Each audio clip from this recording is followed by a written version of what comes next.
ปวดพี่น้อยมาเบิ่งไม่ใหญ่เพิ่นได้เฮ็ดหยังเนาะพี่น้อยเพิ่นมาเบิ่งกุดจี้พี่น้อยพี่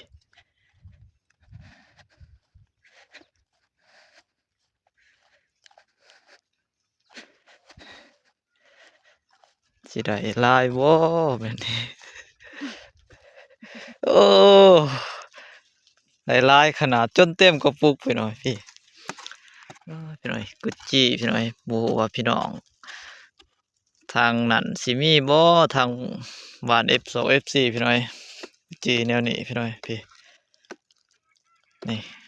ได้บักหลายๆพี่น้อยเด้โอ้โตบักใหญ่ๆพี่โอ้หลายเนาะฝนตกแบบนี้พี่น้อยกำลังมีแหล้ว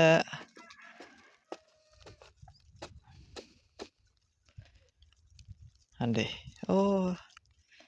บัดหน้าก็สิเมื่อขุดเอาเดี๋ยวนี้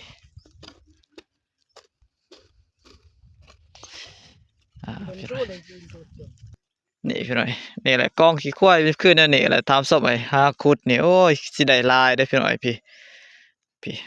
3-4กองพี่น้อยทางนั้นก็มีนี่ก็มีหมดเลยเพิ่นไปต่อหาบอนอื่นพี่น้อยพี่ไปหาขุดหม้องกองไม้ทำศพไอ้เพิ่นได้จนอันนั้นเต็มกระปุกน้อยพี่น้อย